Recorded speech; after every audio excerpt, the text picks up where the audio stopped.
أعوذ بالله من الشيطان الرجيم بسم الله الرحمن الرحيم رب اشرح لي صدري ويسر لي أمري واحلل عقدة من لساني يفقهوا قولي Assalamu alaikum wa rahmatullahi wa barakatuh, dear brothers and sisters.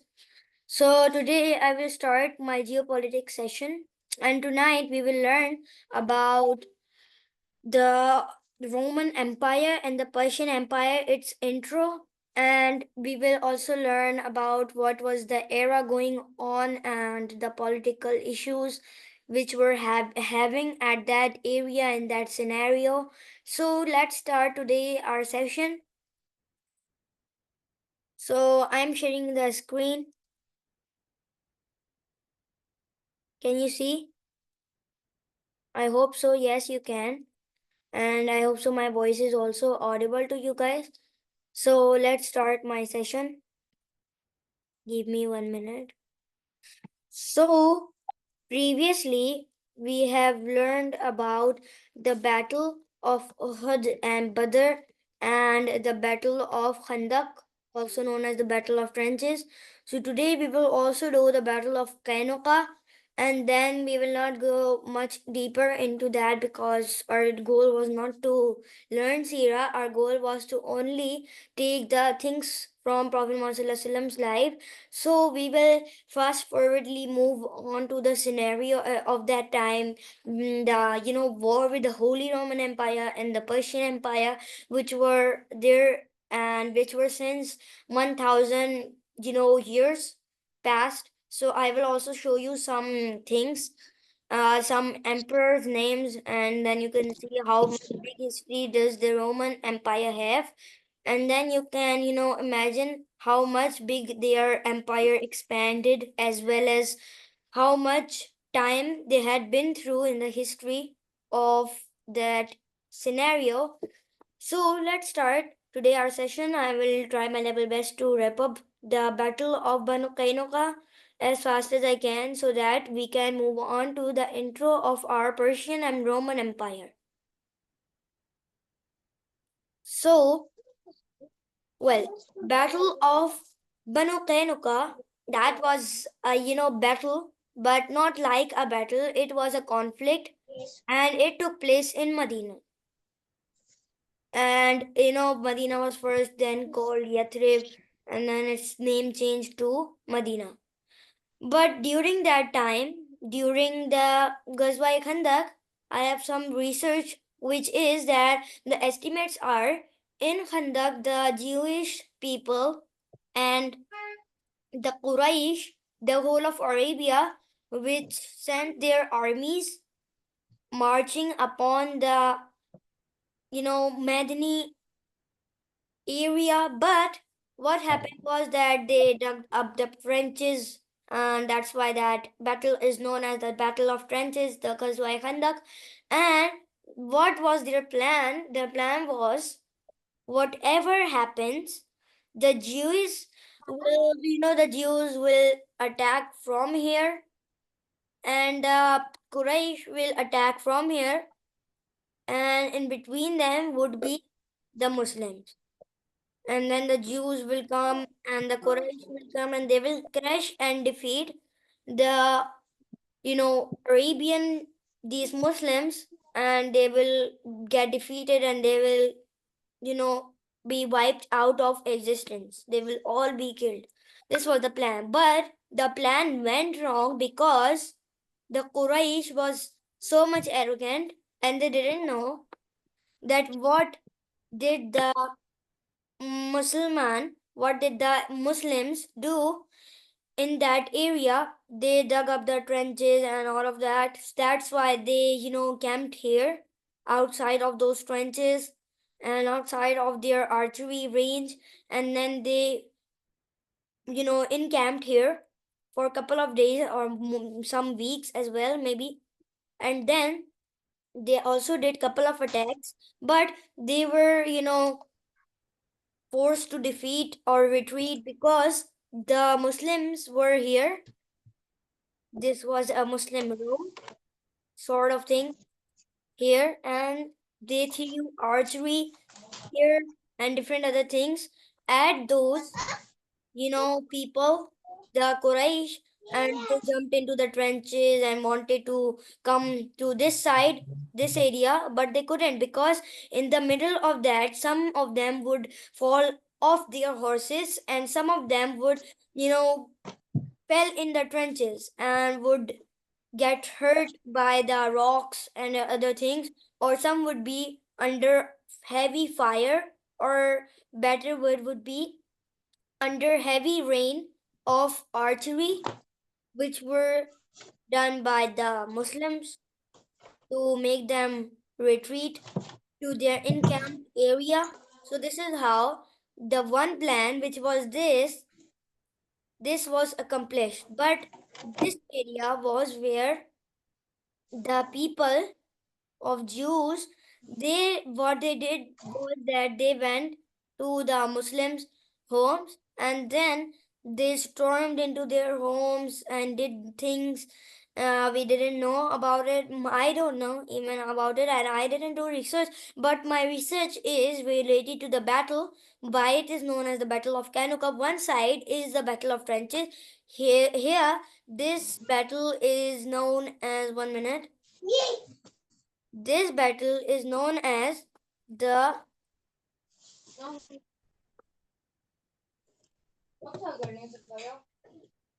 Battle of Trenches. Even my voice is not okay, but still, 1 minute. Don't no don't unmute yourself until you have any question. So this the spelling is not proper, but 1 minute. But what happened was that this area was under the Battle of Trenches, and this area, as my thinking is and my research is, this area was where they were the Banu Kanuka, or we can say better word, the Jews were exploiting their weakness because the Muslims were not so much in numbers and they were holding one side. If they would go onto the another side to save their family and houses, so then the Quraysh would attack on their trenches and come, and the plan would be accomplished. So they divided the groups into half and then they went to defeat them and they made them retreat, the Jews, and this is how all of the things went by. But after the Quraysh went, then the Banu Kainuka and they had the fight, conflict, which is known as sometimes between the Muslim communities and the Jewish communities. And what happened was that they were forced to, retreat and go to Khaybar after this. And they did very bad things, such as the specific incident in which it is said that Muslim women, she went to the market and a Banu Kainuka person, what he did was to, he took her hijab off, and then they started laughing, and this made the Muslims very angry and they were triggered. And then they had the clash between the Banu Kainuka, and that's how they were victorious. Then what happened in the conflict, and that's how the people of Banu Kainuka, they had to flee and take the refuge in Khaybar, according to my research. So many of the hypocrites, some of them got punishment and some of them, went to Khaybar. This is how all of the things happened.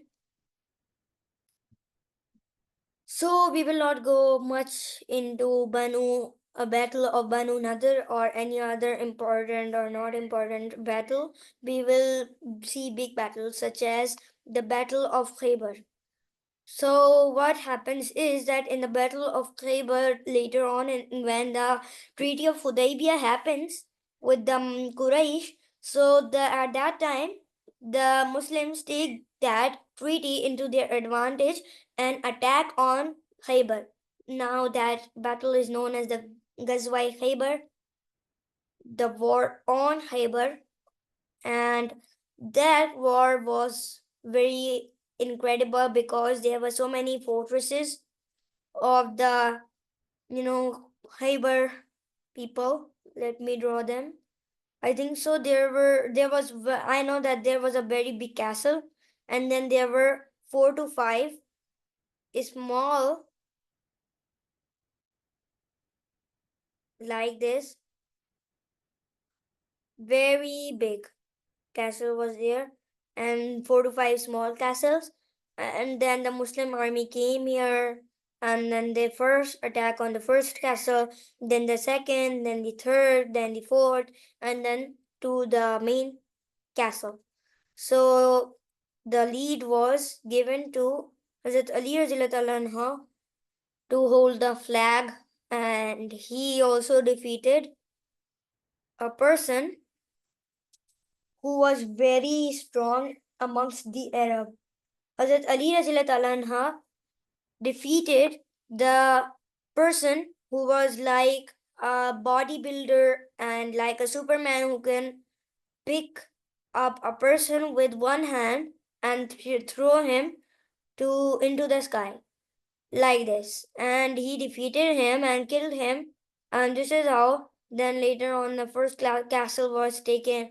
1 minute. First castle was taken, then the second castle, then the third castle, then the fourth, like this, okay? And then they were attacking on the Khyber, and some sources also say the Muslims have now what is known as manjaniq or catapult, and they had that. Does anybody know about catapult? No. Yes, what is catapult? If anybody know about it, otherwise I can explain.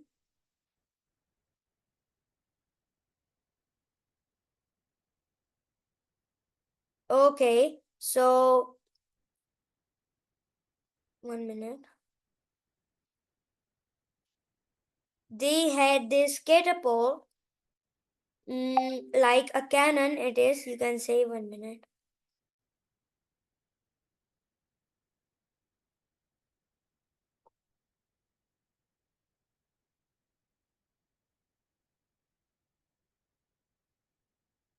Like this.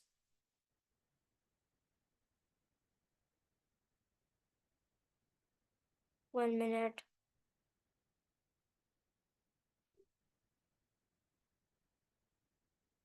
So this is type of a box here, and what does this do? This is like 1 minute. Yes, this is like a weight box, kg. So they put the sandbags here, and this area is where they, load all the rock. The rock was loaded here, and there they had the wheels.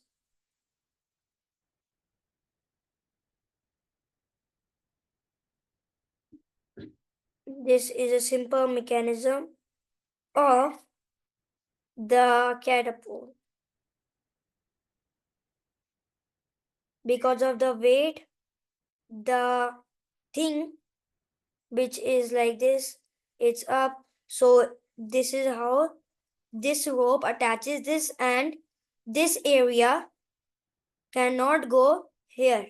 But when they cut the rope, when the rope is cutted, then what happens that this thing comes down and this comes up like this, and the rock goes on its target and hits the castle or the area. This is a simple mechanism. This is how a catapult works. So they use this and all of that to take down the Khyber, and then they took the treaty from the people.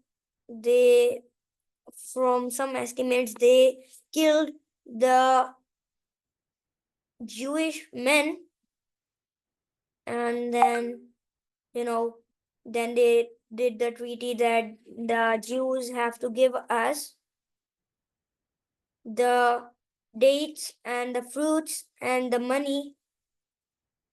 1 minute. Where is it? So this is the Roman Empire. So let me, first tell you about it.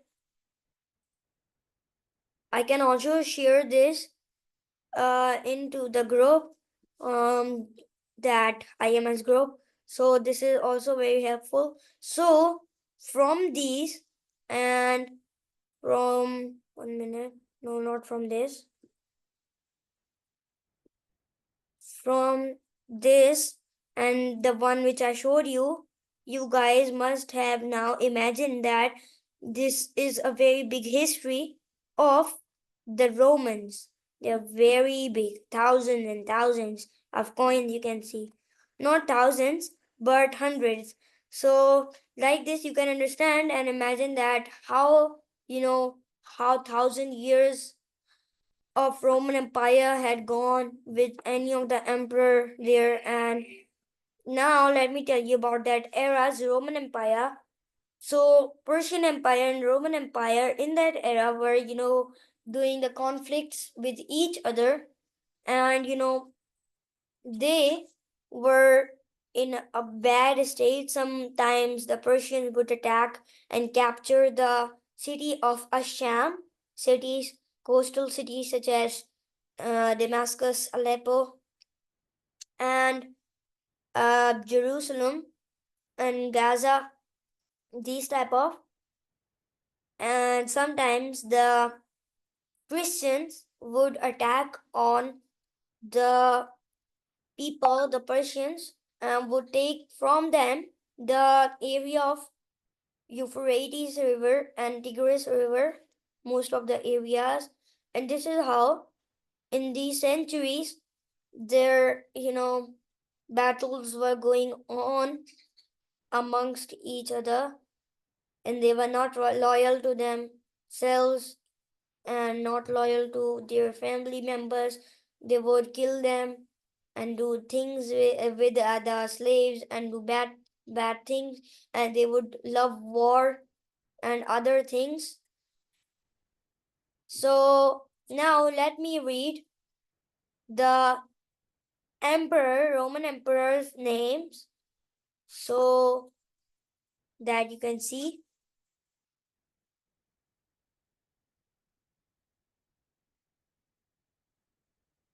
So there is the one Augustus, and then 1 minute, Tiberius and Caligula and Claudius and Nero and Galba and Arthur and Vitellius and Vespasian and Titus and Domitian and Nerva and Trajan and other important.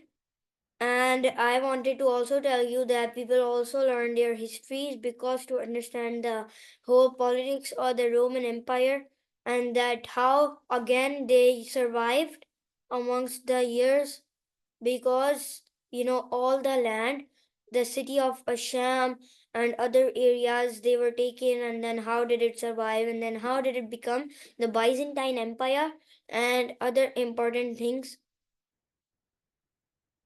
and how it declined and finished in the time of Constantine 11 or Constantine 4 or less than that. So these are the things, dear brothers and sisters. So now we tomorrow, when we will have the next session, so we will discuss about, Khalid bin Walid and his biography. We will see and how he accepted Islam, and then we will see how he was named the sword of Allah, and then how did he finish the battle of where the three leaders died, and then he became the leader, and then they retreated because the Roman army was in great numbers.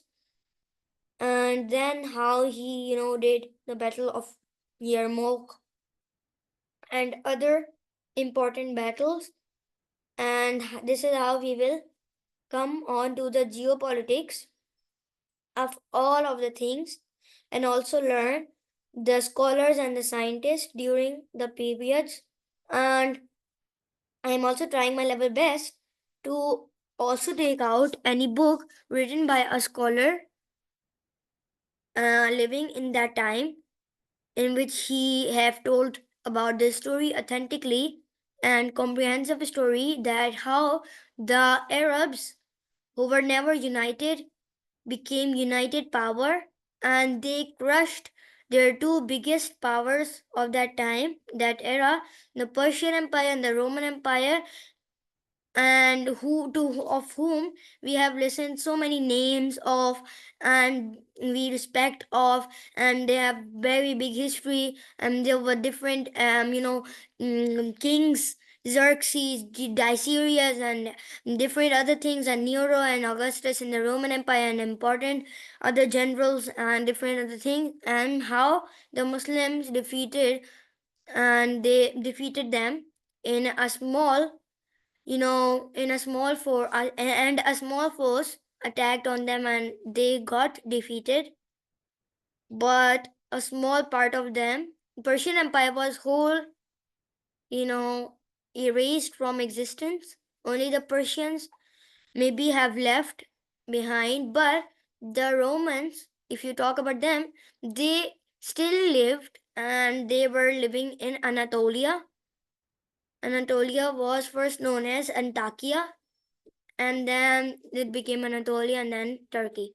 So this area, Antakya or Anatolia, they were living here, and this was known as the Byzantine Empire. Okay, and after living here and after doing the battles still with the Muslims, they were never been, erased out of the existence. And when, if you talk about the, you know, after that, never the Byzantine Empire had dared to move on and capture other cities near it, because the Fatmis and Kurds and Muslims, so many Muslim powers came. Even that one as well. What we say about that? A minute. That was related to the Turks. I forgot its name, and the, how can we forget the Abbasid Khilafah and the Zangid dynasty, or the Zangid Empire, Zangi Empire. So these were the empires, these were very powerful. The Muslims, they saved these lands from the rebellions and barbarians, which we can say to the Christians and Jews, which I can say if I want. At that time, because they wanted to, the Muslims, they were saving the city of Sham, the Jerusalem, Baitul Muqaddas, and the Christians then did the crusade and did all of the things, and this is how other things happen.